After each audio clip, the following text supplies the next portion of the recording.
Убийство полицейского – это всегда громкое преступление. Мы покажем самые невероятные дела, где преступники мстили стражам закона, убивали из ревности, а иногда и просто ради удовольствия. В конце будет вообще история, достойная фильма, когда полицейский решил наказать своих коллег за коррупцию, но те объявили на него охоту.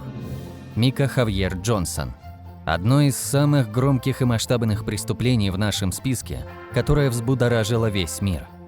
Сразу 5 полицейских погибли 7 июля 2016 года в Далласе, штат Техас. Тогда проходили демонстрации, посвященные памяти 2 чернокожих американцев, погибших от рук полиции в июле 2016 года – Алтона Стерлинга и Филанда Кастила. Но если одни спокойно выражали свою гражданскую позицию и пытались словами бороться с произволом, то у других были более радикальные планы. Мика Джонсон решил устроить настоящую бойню, спрятавшись в здании местного колледжа. В итоге было убито 7 полицейских, ранены 10, включая 2 гражданских, которые попали под шальные пули. Преступника ликвидировали очень нестандартным способом. Отправили к нему дистанционно управляемый робот, который нес на себе взрывной заряд. Это первый случай в истории, когда преступника подорвали на расстоянии, без классического штурма и риска людьми. Мика Хавьер Джонсон был достаточно молодым человеком. 2 июля 1991 года рождения, чернокожий американец, родом из города Мескит, штат Техас. Он числился военнослужащим ВС США и прошел Афганистан. Противозаконных действий до момента событий не совершал и был на хорошем счету в своем бывшем подразделении. Но, видимо, эхо войны и эмоциональные протесты сильно пошатнули его психику, что он решился на эту бойню. Ну а следующий случай – пример жестокой несправедливости и насмешки судьбы, которая некоторым из нас не оставляет и шанса. Нурлан Муратов. 23-летний сотрудник полиции Андрей Райский был найден мертвым на станции метро Курская в Москве. Мужчина погиб от 2 выстрелов в голову. И, как установило следствие, преступник расстрелял полицейского, когда тот остановил его для банальной проверки документов. По подозрению в убийстве задержан 43-летний Нурлан Муратов. В Москву мужчина приехал на заработки. У него не было прописки и рабочего патента. Что жестокого в этом случае? Андрей увольнялся из правоохранительных органов. Заявление уже было принято, а сам парень отрабатывал свое последнее дежурство. Буквально нескольких часов не хватило, чтобы начать новую жизнь. У мужчины остались жена и маленький сын. Нурлана Муратова приговорили к 18 годам строгого режима и компенсации семье погибшего, правда в размере 500 тысяч рублей. А следующий случай – своеобразная вендетта, которая произошла в Нью-Йорке и потрясла все городские издания. Исмаил Бринсли. Чернокожий мужчина убил сразу 2 сотрудников полиции – Вэньцзянь Лиу и Рафаэля Рамоса в Бруклине, после чего бросился бежать к ближайшей станции метро. Но увидев приближающихся к нему полицейских, преступник застрелился. По данным газете «Нью-Йорк Пост», убийство могло быть местью за смерть чернокожих американцев от рук полицейских США. «Это казнь», цитирует газета «Нью-Йорк Пост» слова источников в правоохранительных органах Нью-Йорка. Как отмечает издание, за 3 часа до убийства преступник разместил в социальной сети Instagram фотографию пистолета и под ней подпись: «Они убили одного из нас. Давайте убьем 2 из них. Возможно, это мой последний пост». Мотив мести – достаточно частый гость в преступлениях, связанных с убийствами полицейских.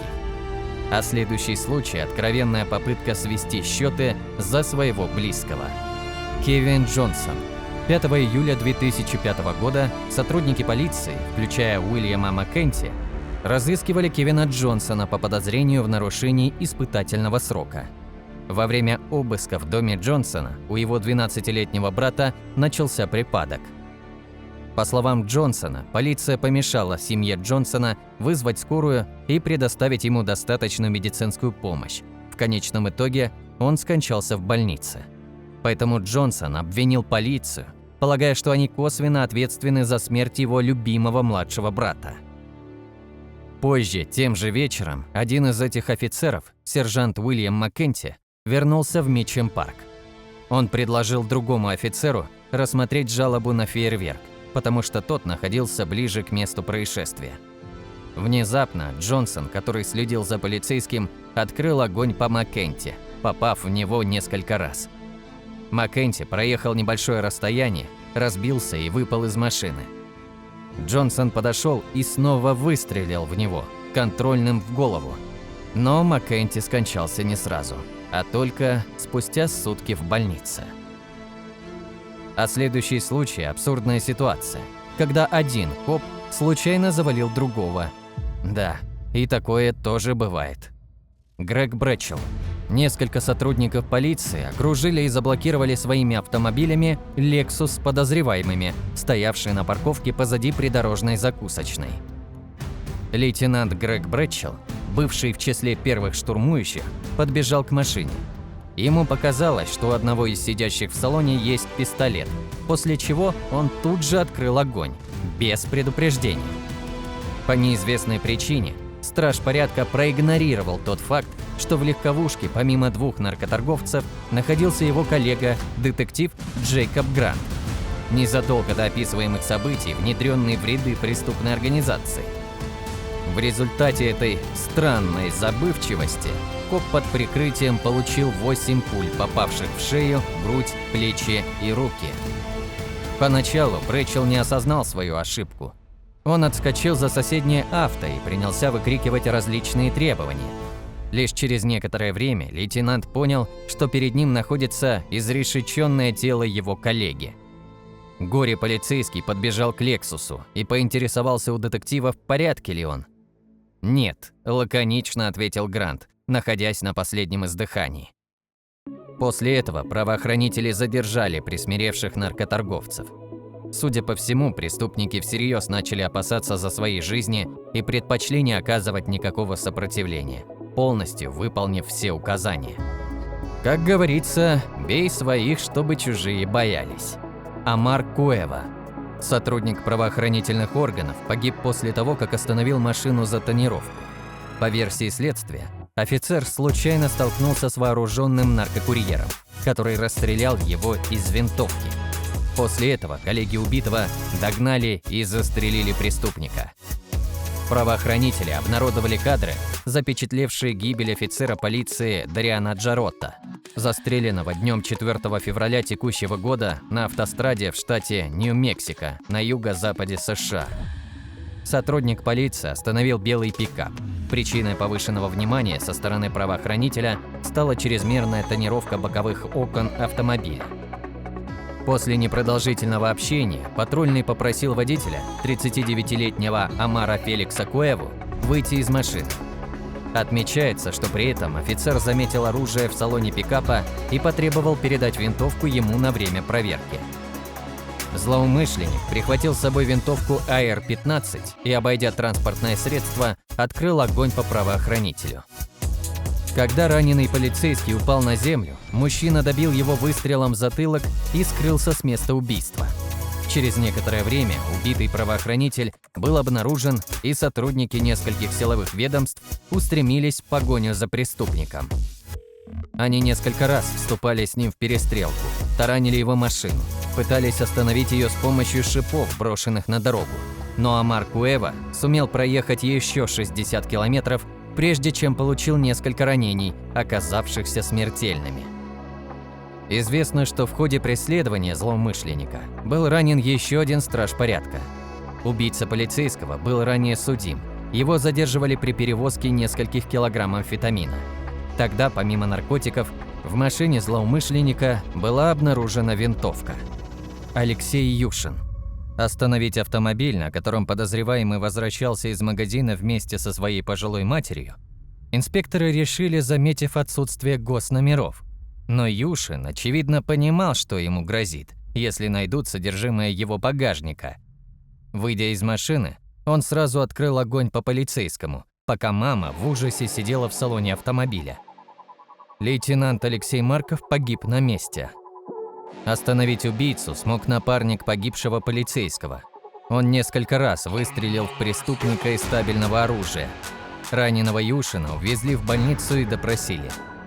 Следователям предстоит выяснить, откуда у подозреваемого оружие и, главное, для чего. Впрочем, это не единственный факт, который заставил сыщиков передать расследование этого убийства в управление особо важных дел. Юшин увлекался ультраправыми идеями, постоянно ходил в военизированной одежде и часто устраивал разборки со своими соседями. У погибшего полицейского осталась жена и 4 маленьких детей. Они уверены, что Алексей выполнил свой служебный долг и сделал все, чтобы это произошло бескровно. Но судьба решила иначе. Дэвид Уэра. Водитель, Дэвид Энтони Уэра, 33 лет, отказался выйти из своей машины, когда полицейские сказали ему, что они собираются отбуксировать ее. А потом неожиданно вытащил пистолет и несколько раз выстрелил в полицейских, когда они попытались вывести его из машины. 26-летний Аураж Заркешан, который недавно закончил свое обучение в полицейской академии и участвовал в патрулях только пару недель, оказался в критическом состоянии, но в итоге выкарабкался с того света. А вот его напарнику повезло меньше. Сержант Крейг Джонсон, 15-летний ветеран полицейского управления Тулса, перенес экстренную операцию, которая длилась более 10 часов, но так и не смог выжить. До сих пор над Дэвидом Уэром идет суд. Его сестра Эшли Меленди высказалась в местных СМИ, что не верит в то, что ее брат может быть убийцей, и считает его действия исключительно самообороной. А дальше еще один массовый расстрел полицейских, который произошел относительно недавно. Лэнс Стортс. 30 июня 2022 года в Аллене, штат Кентукки, США, произошла массовая перестрелка с участием полицейских. 3 полицейских и полицейская собака были убиты. Еще 4 получили ранения, в том числе 3 полицейских. Предполагаемый стрелок, 49-летний Лэнс Стортс, был арестован и обвинен в убийстве и покушении на убийство полицейского уже на следующий день после стрельбы. Он не признал себя виновным и был заключен в тюрьму под залог в размере $10 миллионов. Естественно, что таких денег за убийцу никто не внес, да и до суда дело не дошло. 28 февраля 2023 года Стортс был найден мертвым в результате очевидного самоубийства в своей тюремной камере в центре заключения округа Пайк. Власти сообщили, что Стортс повесился рядом с ванной в своей камере, не оставив даже никакой записки. Эта ситуация вызвала ряд вопросов со стороны общественников. Мол, полиция поквитались с убийцей своих коллег. Но эта версия не получила никаких доказательств, но мы должны были ее упомянуть. А следующее преступление – история ревности и любви, ведь полицейским не чужды и житейские страсти. Андрей Мучаев. В Ямало-Ненецком автономном округе были обнаружены тела сразу 2 участковых полицейских. Первого с простреленной грудью нашли в салоне автомобиля, второго с ранением головы в помещении опорного пункта полиции. По факту произошедшего было возбуждено уголовное дело. Незадолго до ЧП один из лейтенантов узнал о встречах своей супруги со 2-м полицейским. В итоге он якобы сорвался и расправился с коллегой в полицейском отделении. Местные СМИ отмечают, что в одной из квартир 5-этажки также найдено тело супруги убитого полицейского, предположительно Андрея Мучаева. По словам соседей, на двери заметны следы пуль. После преступления участковый решил покончить с собой, сделав это в собственном автомобиле. При этом в показаниях от общих знакомых участковых Андрей несколько недель переживал измену жены и несколько раз высказывался о том, что хочет закончить жизнь самоубийством. Но этому никто не придал значения, хотя знакомые – это тоже люди из органов. А дальше тот самый случай, который стоило бы экранизировать. История возмездия и настоящей охоты, которую устроили полицейские. Кристофер Дорнер. В США был уничтожен экс-полицейский, объявивший настоящую войну своим коррумпированным коллегам из управления полиции Лос-Анджелеса. 33-летний Кристофер Дорнер в манифесте написал, что уволен из-за своей принципиальности и теперь будет бороться со злом в правоохранительных органах. После того, как Дорнер начал убивать копов и членов их семей, власти расценили его действия как внутренний терроризм. Дорнер попал в розыск, когда стало известно, что он расправился с дочерью своего бывшего коллеги и ее женихом. Затем бывший коп напал на автомобиль патрульных, убил одного полицейского и ранил его напарника. Потом было еще несколько нападений, которые связывают именно с Дорнером, но жертвы остались в живых. Полиция назначила рекордную награду в $1 миллион за информацию о его местонахождении. Причем деньги на это взяли из каких-то частных фондов, которые почему-то резко подключились к поискам.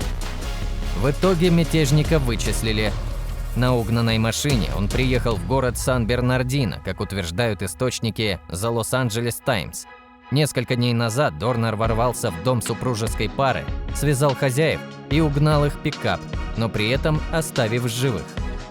Когда полицейские приблизились к автомобилю, он открыл по ним огонь из автоматической винтовки. В перестрелке Дорнер убил заместителя шерифа и ранил еще одного сотрудника полиции. Затем, поняв, что далеко ему не уйти, забаррикадировался в небольшом деревянном доме. Прибывший на место перестрелки спецназ окружил постройку и предложил преступнику сдаться. Вместо ответа Дорнер предпринял последнюю попытку вырваться из окружения, но сотрудники спецслужб открыли ответный огонь.